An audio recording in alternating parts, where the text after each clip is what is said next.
Let's come together right now. Oh yeah, in sweet harmony. Oh, alright warriors, hope you've been training. This video is advice and tips for speaking part 2 of the first certificate Cambridge exam. Now, I'm not going to do a video for you. Master Smythe did a video for you a couple of years ago. I'm going to edit it in for him. Sort it out. Oh yeah, next level stuff now. Anyway, as always, if you've got any questions, got any queries, you drop us a line at Navarra Outdoor Education. We're here to help. Alright? Enjoy the view. Hi folks, just a quick video to explain speaking part 1 for first certificate and the CAI, the Cambridge Advanced. Basic tips. First thing would be to keep your answers positive. Common sense really. It will have a knock-on effect on your mark. If you're pessimistic or you talk badly about the place where you're from, even if you're using great language, so try and keep your answers positive.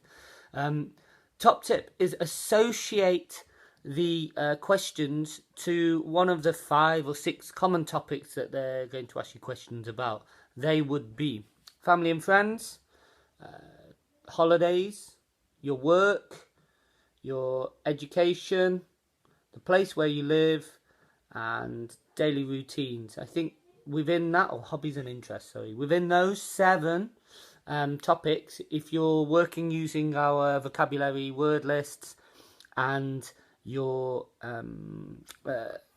using applicable language, as soon as the question is asked to you, you should be able to think, okay, boom, the topic is about my family or friends, boom, and there'll be vocab available to you.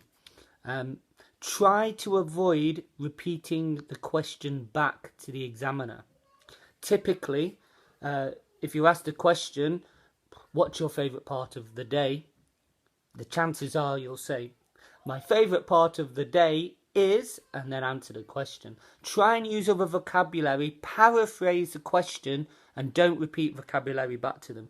That goes throughout the whole of the speaking part. There's no point repeating back vocabulary that's already given to you. So if it's a written question or a spoken question. So try and paraphrase the question and answer back. And then I'm going to send or attach an info memo, or a couple of info memes to this video about some of the logical things that you would say. So, you're generally talking about your likes and dislikes. So synonyms for I like, I'm passionate about, I'm interested in, I'm keen on, followed by the gerund. That's a general pattern or structure you can use. Try and use alternatives for saying that you like or dislike something. Logically, if you say that you like something, you might then go on to say how often you do this thing. So adverbs of frequency, that's B1 level language, but adverbial frequency phrases from time to time, every now and then, como de vez en cuando, these phrases go at the beginning or the end of your sentences. So I'll attach an info memo which kind of highlights some language and phrases you can use.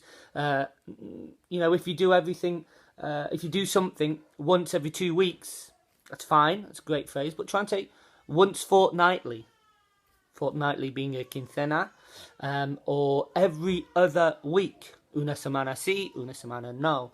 These types of phrases are very easy to fit together, and logically after that, you might then speak about why you do something. So a list of positive adjectives related to feelings and emotions. If you're one of my students, you should have your lists organised. They would be the steps that you could take. Boom, done.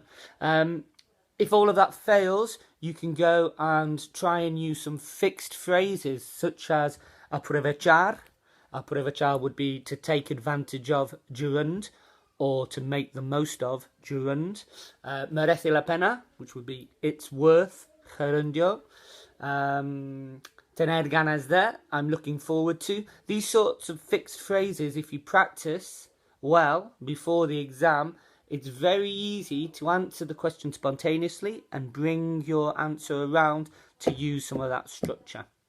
Practice it and use it well, then repeat it in your writings. It's not going to be the same examiner correcting your writings as the examiner who's sitting in front of you and assessing you in the speaking. So all of this language and these structures, if you practice them well, you can use them in both parts of the exam. Okay, if you have any questions, let me know. Bye. Speaking part 2 of the first certificate is an activity that should take between 1 minute and 1 minute 30. You have 2 photos and a question.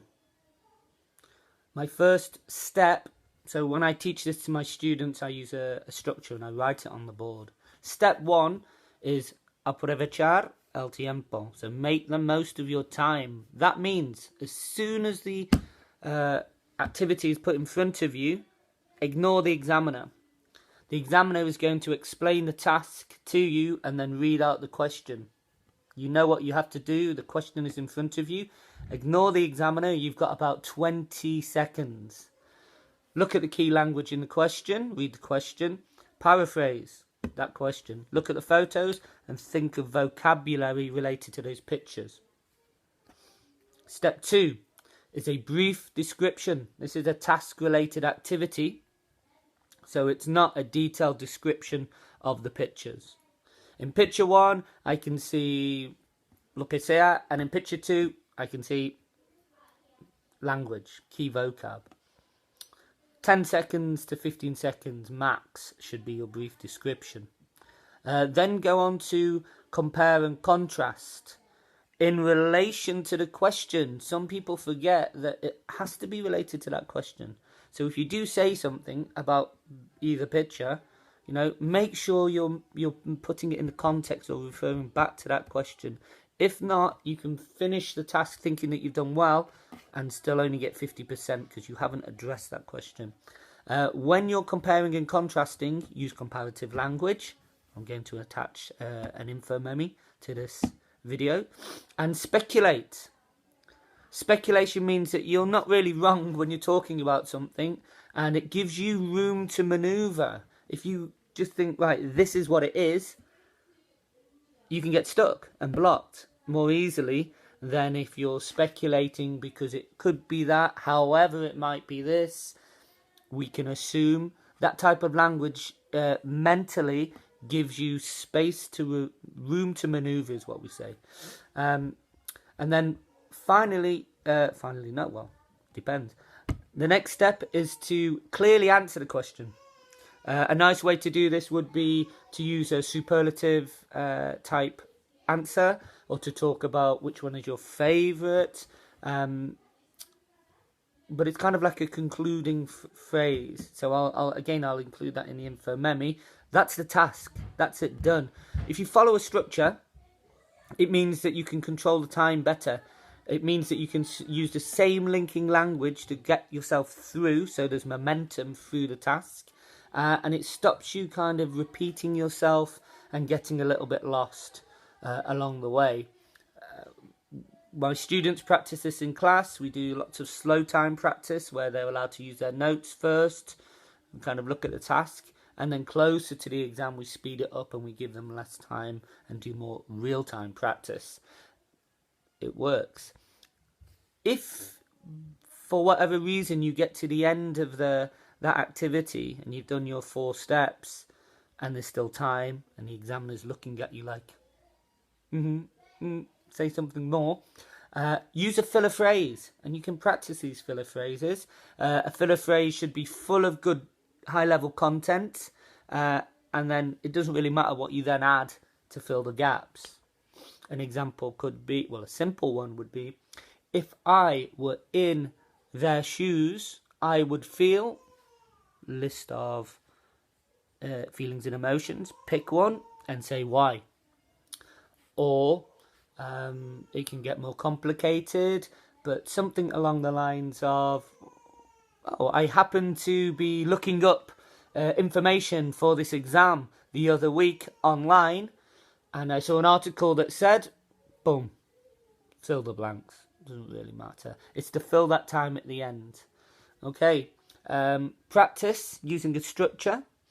If you have any questions, let me know.